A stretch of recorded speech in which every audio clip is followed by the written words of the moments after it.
Please welcome my new friend from Mexico, director Jack Zaga.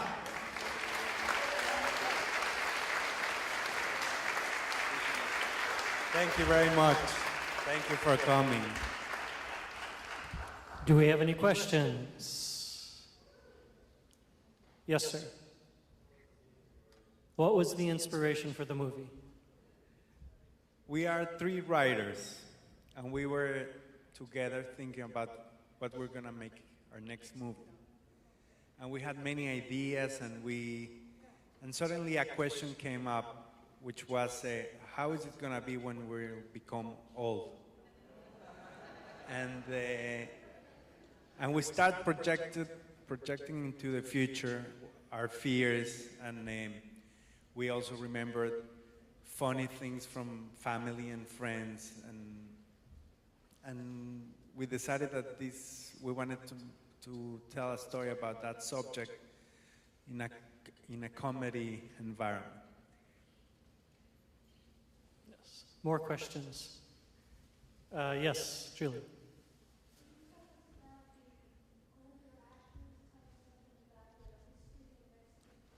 The question is about the older actors. Well, the four actors at the beginning of the movie, they are recognized actors in Mexico, mostly from the 70s. And the difficult thing was to put them in the same tone, acting tone, because each one of them came from doing different things. One of them was very famous doing TV sketches. The other one was doing plays. The other one was good at, very recognized at dubbing. And so when they came to the casting and I had them together, I saw that each one of them was in a totally different tone. And one of them, which was maybe the actor, the leader, the main actor that was doing more serious things, he told me, this is not gonna work, like this is, I don't see myself here. But little by little, we started to do some exercises, and my job, I believe, was to put them in the same channel, in the same tone. Yes, more questions? Yes.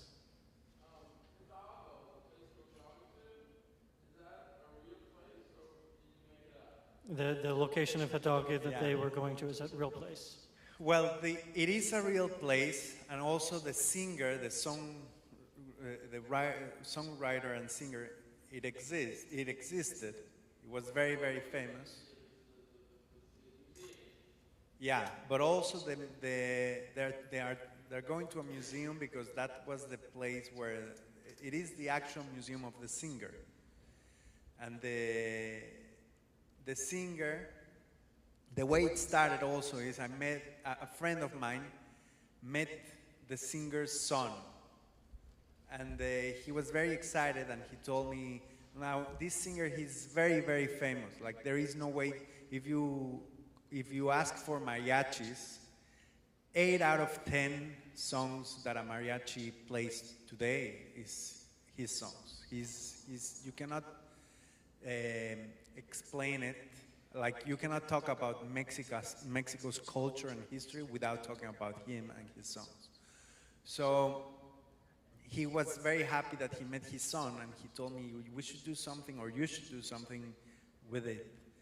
And we were writing this story, and we thought that we needed something that connects the story, and that will, and in a way it's a spiritual leader that is with them all the way. And the museum exists, and it's in that city, Dolores Hidalgo, where the singer was from. And if you go today, you'll see the napkin. They put the napkin there, so. Yes, ma'am. The question is about the white horse and what it symbolizes. So there are many symbols that come from the singer's songs. One of them is the white horse. There is a song that is called the horse. For us, it also meant those symbols meant it is a little bit. I was talking yesterday about this magical Mexico, like the Magical realism. magical realism that best expresses itself in Mexico, and we wanted to give like a symbol of this man that once that they leave their secure zone, once that they begin this journey, they kind of begin a new reality. No, they are in a different world, in a different status. I'm sorry. Yes, sir.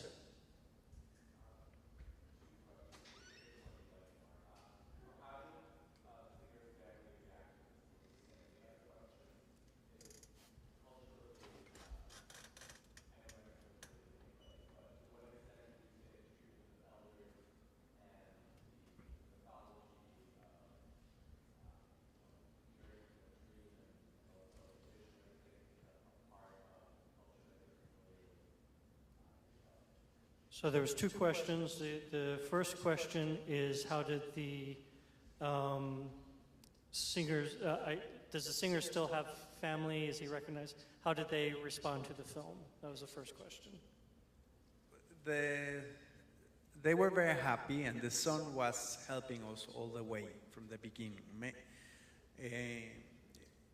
When we were writing the script, we met with him several times, and he told us many stories about him. One of them is about the napkin. He was, in a way, a genius, and suddenly he would stop and would start writing on a napkin, whatever he had, and that is something that happened once, and that's how we came with the idea of using the napkin, stuff like that. And the second question, I'll try to get right, had to do with the treatment of older generations in Mexico.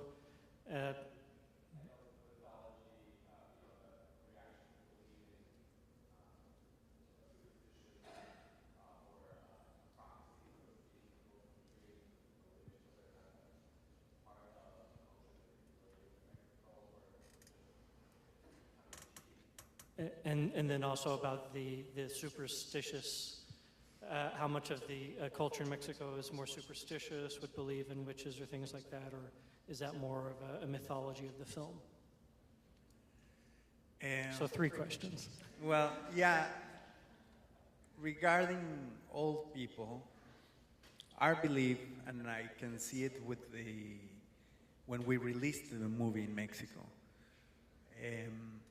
the market and society is focused on young, and everything is for the young and the young and the young. And distributors and exhibitors know that people that go to the movies are aged 15 to 25. So when we came with this story and this movie, that we did it for good or for bad without thinking on the market. We did it for the story and not for the market. And so they didn't trust how is it going to work. They didn't trust. The truth is that it's very. They gave us like 80 screens around Mexico, but it's few. And the people that watch it liked it, and many old people that watch it were very thankful because we try to tell a story that in a way they identify with, and I think I'm proud with that.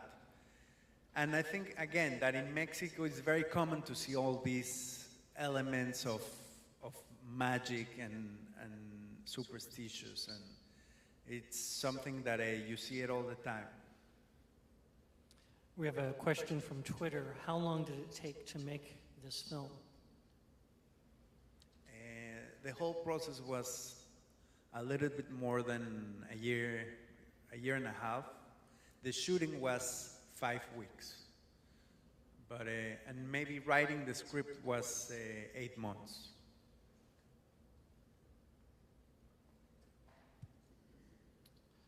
More questions? Anyone from the back have questions?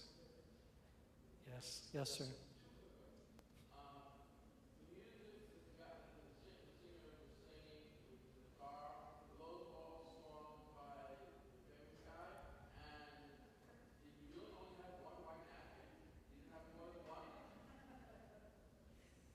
Yeah, they're all the songs are from the original songs from the singer writer. And if we didn't have another napkin, you mean? Oh yeah, we had several. Yes, we have a couple.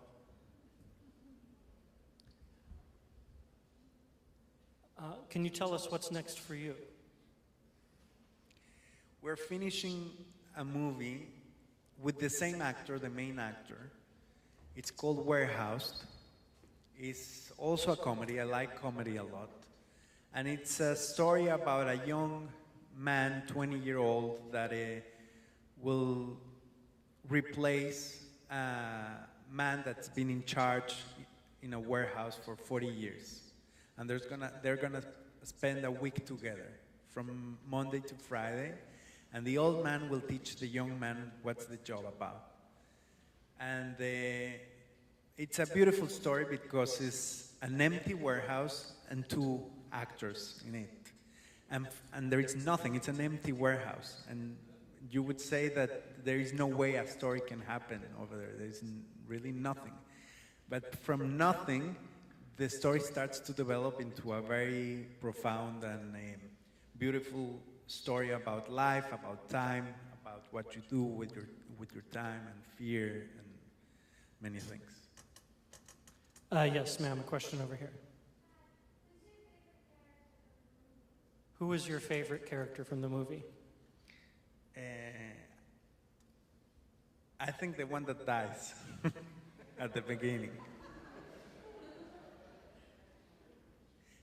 For example, all the actors are 80 years old, at least. And I had to take a decision while producing if the best thing for the movie was to take younger actors, maybe in their 60s, and make them look older. But then I wanted to use actors that are in that age range and that they identify with what's going on with the characters. And the one that dies at the beginning, when I approach him and ask him to be part of this project, he told me, I can't. You know, I can't move anymore. I'm sick and I can't move anymore. And I told him, don't worry, everything is sitting in a table. And around the table. And so he accepted and he said, okay, if that's it, I'll do it. Had any of them not acted for a while when they did this movie? Many of them don't, yeah, it's true and it's sad. Like many of the actors were very thankful also for the opportunity of giving them the chance again to do what they love. For example, the witch, she's also a very famous Mexican actress from the golden age of Mexican cinema. She was 84 when we shot that scene, and it was just incredible because we all learned how when you have passion for what you love. She died a year after that, but she was always ready for rehearsals and always proposing about what she's gonna wear and how she wants to do it, and that was a big master class for all of us working with her. I believe, yes, ma'am.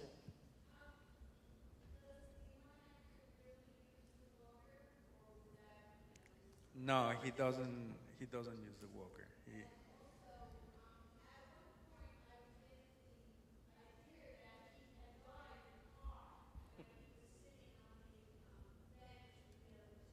Yeah, the question is, it seems like he's died, but then later he Yeah, obviously we wanted hasn't. to leave it a little bit confusing on purpose. Because we wanted to make a feeling that they were between alive and dead, like they were between that thin line. And that's why we wanted to leave it confusing by that point. Yes, ma'am. Particular ways that it changed as you worked it out with those experienced actors, or did it turn out more or less the way you wrote it originally? Did the movie change as you went along, or was it exactly as you had written it from the beginning? It's very funny because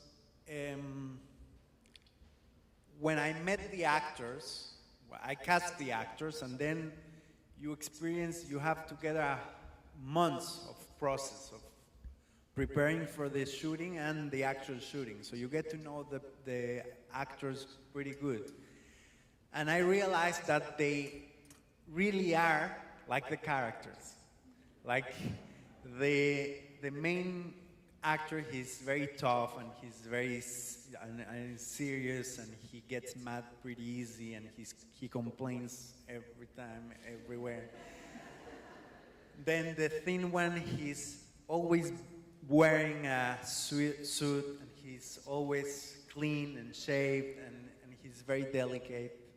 And then the one that is going to die at the end, he's the one that read more, and he knows a lot about language, and he's always correcting or telling you the right word to use. So after I met them, I realized it was destiny, because they were really like the characters.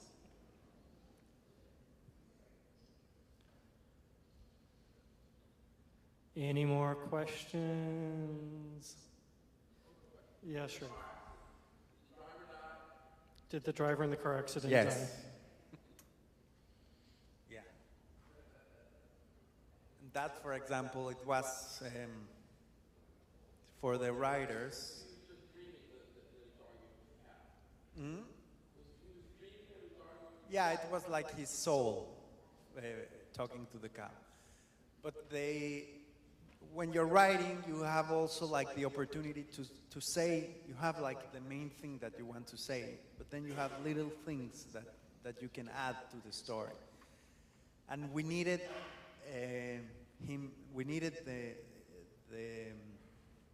the main character to stay alone at the end.